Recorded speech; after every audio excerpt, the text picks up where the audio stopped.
Salut, ici Dan Charlie, General Manager du cabinet KBFEC, cabinet de référence, cabinet leader en formation présentielle et en formation en ligne. Aujourd'hui, je vais vous présenter le module portant sur la mise en place d'une organisation comptable, la mise en place d'une comptabilité au sein d'une entreprise. Il est important de savoir comment la comptabilité est mise en place dans une entreprise. Comment le squelette même de l'entité est mis en place. Sans plus tarder, nous allons démarrer.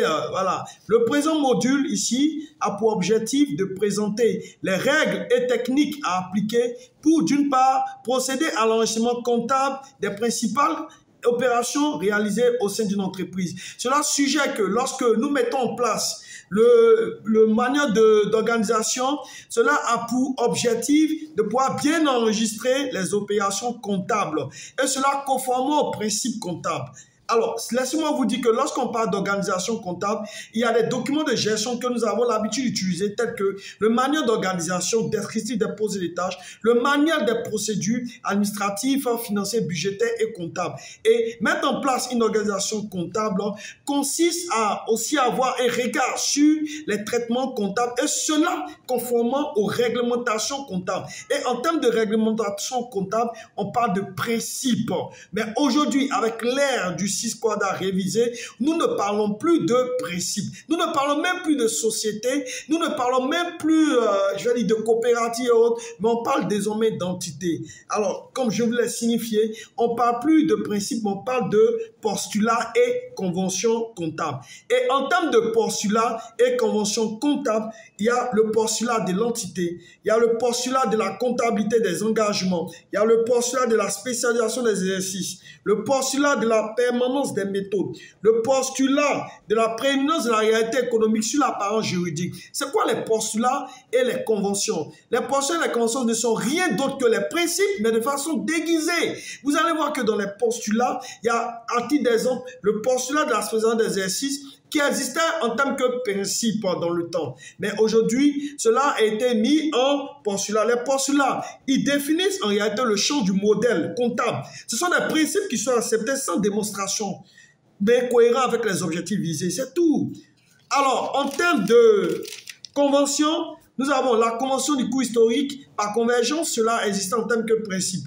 On a la convention de prudence. Par convergence, cela existait en tant que principe. On a la convention de régularité et de transparence. Par correspondance, ça existait aussi. La convention de correspondance du bilan de clôture et du bilan d'ouverture, ici, qui dit que les soldes de fin d'exercice doivent correspondre aux soldes de début d'exercice. La convention de l'importance significative. Alors, il est important pour chaque praticien financier et comptable de maîtriser ces choses. En termes de principe, je vais vous parler du principe de la prééminence de la réalité économique sur l'apparence juridique qui dit que les biens qui ont été acquis par bailleur doivent être inclus dans le patrimoine comme si vous en êtes propriétaire. Voilà. Alors que juridiquement, le propriétaire est économiquement, alors que juridiquement, vous n'êtes pas le propriétaire. Alors, la convention du coût historique. Au niveau de la convention du coût historique, antérieurement, était appelé principe du coût historique. Cette convention dit que les biens entrent à leur valeur d'entrée et sortent à leur valeur d'entrée. Et cela est plus rattaché sur les immobilisations. Voilà. Alors, l'organisation comptable doit satisfaire aux exigences de régularité et de sécurité pour assurer l'authenticité des écritures, de façon à ce que la comptabilité puisse servir à la fois d'instrument de mesure et puis à la fois d'aide à la décision, outil d'aide à la décision. C'est-à-dire que quand vous avez la comptabilité, on doit se servir de cette comptabilité pour pouvoir prendre des décisions. Alors, la comptabilité s'appuie des fois sur ce qu'on appelle les systèmes informatiques de gestion. Et comme système informatique de gestion, nous en dénombrons le logiciel CSARI comptable, le logiciel CSARI paye, le logiciel CSARI gestion commerciale, le logiciel caisse décentralisée, le logiciel Trampo, le logiciel Orion, le logiciel SAP, le logiciel QuickBook, autant de logiciels. Mais la majorité des logiciels n'ont pas les mêmes fonctionnalités. Ce qui est vraiment utilisé le plus généralement, c'est le logiciel CSARI comptabilité qui génère la comptabilité générale, la comptabilité analytique, la comptabilité budgétaire. Le logiciel CSARI paye qui génère la comptabilité RH et paye qui prend en compte depuis l'embauche de l'employé jusqu'au licenciement de l'employé. Il prend en compte toute cette fine partie de la RH. Alors, ces logiciels-là comportent des boutons au bout duquel vous pouvez générer ce qu'on appelle des écritures, telles que des écritures de la caisse. C'est-à-dire, quand vous prenez d'utiliser ces logiciels, vous pouvez générer les écritures de la caisse, les écritures de la facturation, les écritures du suivi budgétaire. Alors, au niveau du siège de l'entreprise, on dispose des fois d'un réseau informatique, d'un serveur, des postes appelés postes clients, des postes appelés postes serveurs. Vous allez voir que dans un service, lorsqu'il y a plusieurs comptables, il y a lieu de pouvoir dédier, des tâches compatibles avec chaque comptable. Tous les comptables ne doivent pas faire la même activité. Tous les comptables ne doivent pas faire les mêmes choses de façon routinière. Ils doivent décentraliser les tâches. Je vous donne un exemple. Lorsque vous avez plusieurs comptables, il doit y avoir un comptable qui se charge de l'achat, un comptable qui se charge de la vente, un comptable qui se charge de la caisse, un comptable qui se charge de la banque. Et c'est dans le même titre que les postes doivent être subdivisés. Il doit y avoir un poste qui est dédié comme serveur et d'autres postes dédiés comme clients. Alors, ces postes clients-là devront être utilisés par des personnes praticiennes de la finance et de la comptabilité appelées comptables ou financiers qui, lorsqu'ils passent ces écritures viennent se déverser sur le paramétrage informatique qu'on a déjà fait préalablement sur le serveur.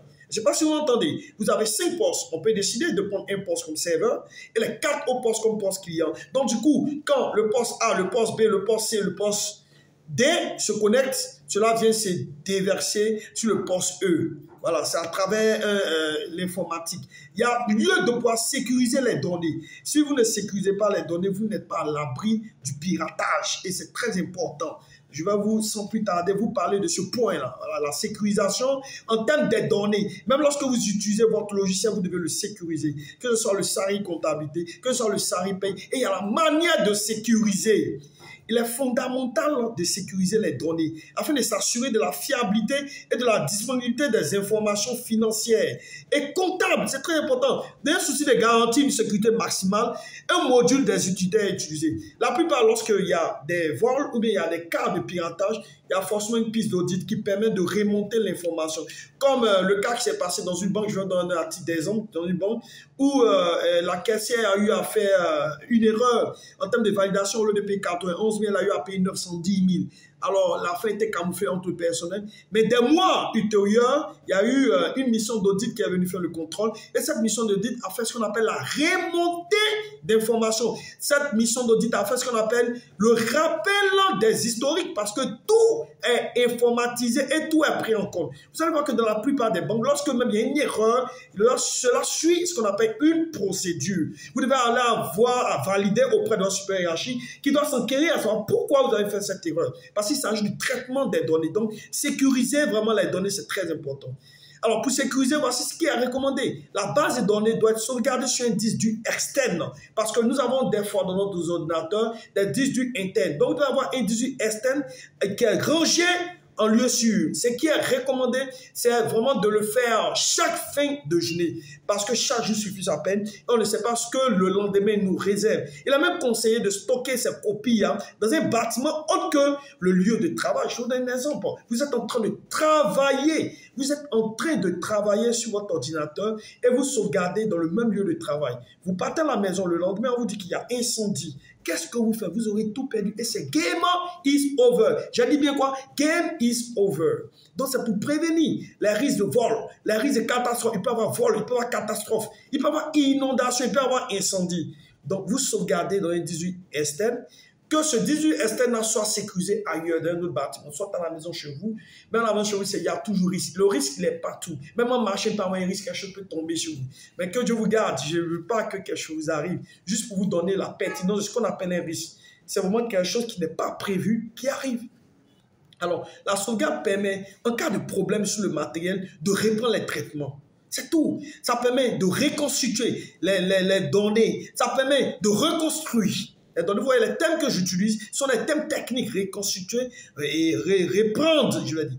Il arrive des fois aussi qu'il y a des index sur les ordinateurs, c'est-à-dire des boutons qui font des rappels, voilà, de matériel. Je sais que cela existe au niveau du SARI comptabilité, SARI paye. C'est-à-dire que lorsque nous sommes en train de travailler, il y a interruption d'électricité, il y a cette possibilité de se faire ce qu'on appelle la maintenance. Il y a cette possibilité de faire ce qu'on appelle la maintenance. La maintenance permet de reconstituer les données, les traitements comptables. Voilà.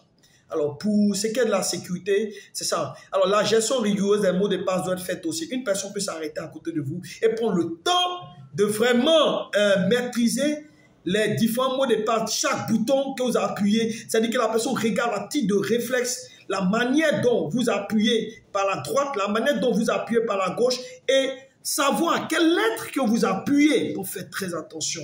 Lorsqu'on ne joue pas avec les mots de passe, même lorsque vous avez vos mots de passe de guichet automatique, au niveau des cartes magnétiques, ne vous amusez pas avec ça. Il s'agit de votre carrière, il s'agit de votre vie.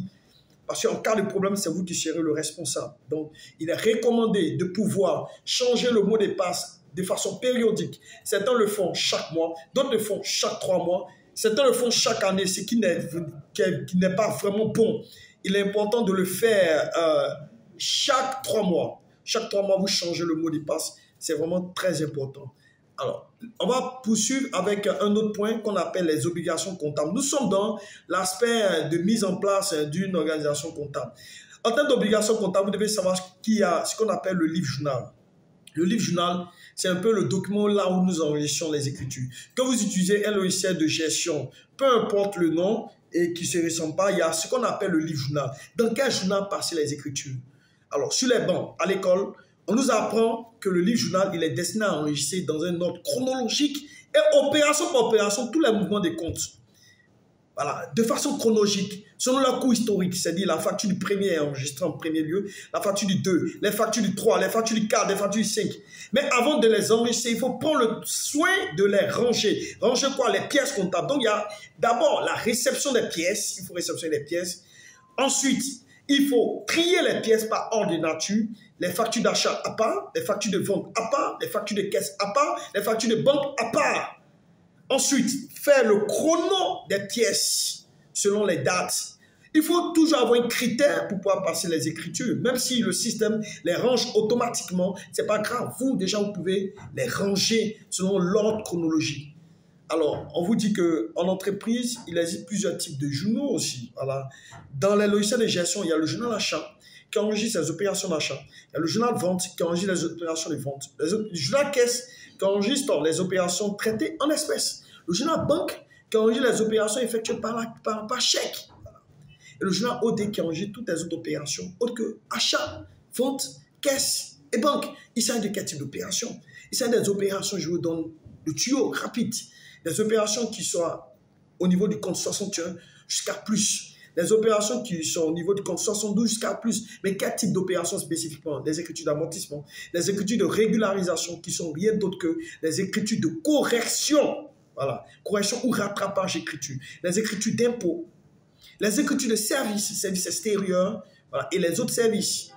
Alors, comme document comptable, obligation comptable, on a ce qu'on appelle le grand livre. Le grand livre, en réalité, il constitue la matérialisation des opérations qui sont passées au débit, au crédit. Alors, à l'école, on nous apprend que le grand livre, je vous donne ce secret, c'est ce qui est le contenté. Le contenté en entreprise, c'est ce qui est le grand livre. Quand vous faites un contenté, vous allez matérialiser ce contenté sur un compte. Vous allez regarder les opérations qui sont passées au mouvement débit de ce compte, au mouvement crédit de ce compte et tirer le solde. Alors, c'est pareil. Pour ceux qui ont déjà expérimenté les logiciels de gestion comptable, vous allez voir qu'en tirant les grands livres de compte, il y a forcément les opérations qui sont passées au débit, les opérations qui sont passées au crédit du compte, et ensuite le solde du compte. La balance générale des comptes, qui est un autre aussi document comptable obligatoire, qui est un état récapitulatif qui fait apparaître en fin de période le solde mensuel, le solde annuel, voilà, et les cumuls, l'historique des soldes de fin d'exercice, les historiques des mouvements effectués au cours de l'exercice et les soldes finaux pour une période donnée. Voilà. Et la balance générale des comptes, il existe des balances générales de 4 colonnes, de 6 colonnes, de 8 colonnes, d'autres même vont jusqu'à 12 colonnes. Celle qui est le plus généralement utilisée pour pouvoir être traitée de façon explicite, c'est celle de 6 colonnes. Voilà. N'oubliez pas de toujours tirer une balance de 6 colonnes pour faire vos traitements de données. Il y a ce qu'on appelle comme document comptable important, les livres d'inventaire. Ce sont les livres détaillés, voilà, qui correspondent aux situations historiques et à venir, telles que les inventaires, le livre d'inventaire d'immobilisation, le livre d'inventaire des stocks, le livre d'inventaire des clients, fournisseurs, bancaires, impôts et CNPS. Beaucoup de personnes pensent que lorsqu'on parle d'inventaire, il s'agit seulement que des immobilisations. Non, du tout pas. Il ne s'agit pas seulement que des immobilisations, mais il s'agit aussi des autres rubriques